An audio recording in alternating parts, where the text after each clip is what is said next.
வணக்கம் தமிழ் உறவுகளே, மீண்டும் ஒரு வீடியோவில் உங்களை சந்திப்பதில் மிக்க மகிழ்ச்சி.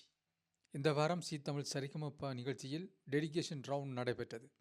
இந்த சுற்றில் நாங்கள் பார்க்கவிருப்பது கனடாவில் இருந்து தமிழ்நாட்டுக்கு வந்து தனது பாடல் திறமையால் தமிழில் கலக்கி கொண்டிருக்கும் ஜாதவியை பற்றித்தான். அதற்கு முதல் இப்போதான் எமது வீடியோவை முதலாக பார்க்கிறீர்கள் என்றால் மறக்காமல் லைக் பண்ணி சப்ஸ்கிரைப் பண்ணி பக்கத்தில் இருக்கிற பெல் பட்டனையும் தட்டிவிடுங்க. அப்போதான் நாங்கள் போடுகின்ற வீடியோக்களை நீங்கள் உடனுக்குடன் பார்க்க முடியும்.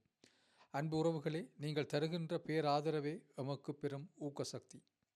சரி, வாருங்கள் நிகழ்ச்சிகள் போகலாம். மேடைக்கு வந்த தொகுப்பாளர் அர்ச்சனா ஜாதவியை அன்போடு பாட அழைத்தார். மேடைக்கு வந்த ஜாதவி தனது சகோதரிக்கு தான் பாடவிருக்கும் பாடலை அர்ப்பணிப்பு செய்யவிருப்பதாக கூறினார். பின்னர் ஜாதவிக்காக கனடாவில் இருந்து வந்த வீடியோ வடிவிலான செய்தியை ஒளிபரப்பினார்கள். உறவினர்கள், நண்பர்கள் என எல்லோரும் தமது வாழ்த்துக்களை தெரிவித்து மகிழ்ந்தனர். அந்த தருணத்தில் ஜாதவி கண்கலங்கி மேடையில் அழுதார். பின்னர் ஜாதவிக்கு அர்ச்சனா சிறப்பு பரிசாக பீஸாவின் கடைசி துண்டு ஒன்றை பரிசளித்தார். யாருக்குமே இது புரியவில்லை, ஏன் இப்படி பீட்சா துண்டை பரிசளிக்கிறார் என்று. பின்னர் ஜாதவியிடம் கேட்கும்போது ஜாதவி சொன்னார், பீஸாவின் கடைசி துண்டுக்காக நானும் எனது சகோதரியும் சண்டை போடுவோம், அதுதான் இது என்று சொல்ல அந்த பீஸாவின் கடைசி துண்டை ஜாதவிக்கு சாப்பிட கொடுக்கிறார்கள். அப்போது யாரும் எதிர்பாராத நேரத்தில் ஜாதவியின் சகோதரி மேடையின் பின்புறத்தில் இருந்து ஓடி வந்து ஜாதவியை கட்டி அணைத்து கண்ணீர் வல்க அன்பை பகிர்ந்து கொள்ளுவார். இந்த தருணம் பார்க்கின்ற எல்லோரையும் நெகிழ வைத்தது.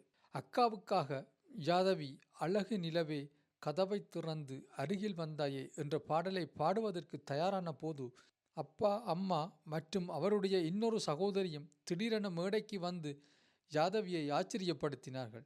ஆனால் ஜாதவியால் ஆனந்த கண்ணீரை கட்டுப்படுத்த முடியாமல் மேடையிலே அழுது தீர்த்தார். பின்னர் ஜாதவியின் மூத்த சகோதரி ஜாதவிக்கு தமிழ் மேடையை ஜாதவியுடன் தத்ரூபமாக வரைந்து பரிசளித்தார். தொடர்ந்து ஜாதவி பாடல் மூலம் தனது அன்பை கொட்டி தீர்த்தார். நடுவர்கள் உள்ளிட்ட அனைவரது கண்களிலிருந்தும் கண்ணீர் துளிகள் மேடையை நினைத்தன. தொடர்ந்து ஜாதவி தனது பாடல் மூலம் அன்பை சோகமாக கொட்டி தீர்த்தார்.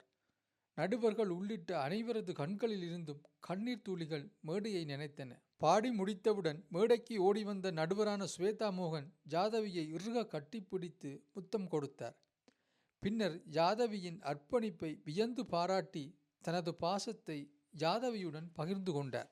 ஜாதவியின் பெற்றோர்களை மேடைக்கு அழைத்த பிரதம நடுவர் ஸ்ரீனிவாஸ் அவர்கள், ஈழத் தமிழர்களது அன்புக்கும் ஆதரவுக்கும் நாங்கள் என்றைக்கும் நன்றி கடன் பட்டவர்கள் என்றார். ஈழத்தமிழர்களோட அன்பு ஆதரவுக்கு நாங்கள் என்னைக்கும் அப்போது அனைவரும் எழுந்து நின்று கைதட்டி மகிழ்ந்தார்கள். இந்த வேளையில் ஜாதவி உள்ளிட்ட குடும்ப உறுப்பினர்கள் அனைவருக்கும் கண்ணுமணியை பாடல் பாடி கோல்டன் ஷவர் வழங்கி அனைவரும் மகிழ்ந்தனர். இந்த நெகிழ்வான தருணத்தோடு மீண்டும் ஒரு வீடியோவில் உங்களை சந்திக்கும் வரை உங்களிடமிருந்து விடைபெறுகின்றோம். அன்பான உறவுகளே, இந்த வீடியோ உங்களுக்கு பிடித்திருக்கும் என நம்புகிறோம். பிடித்திருந்தால் மறக்காமல் சப்ஸ்கிரைப் பண்ணி உதவுங்கள். நன்றி, வணக்கம்.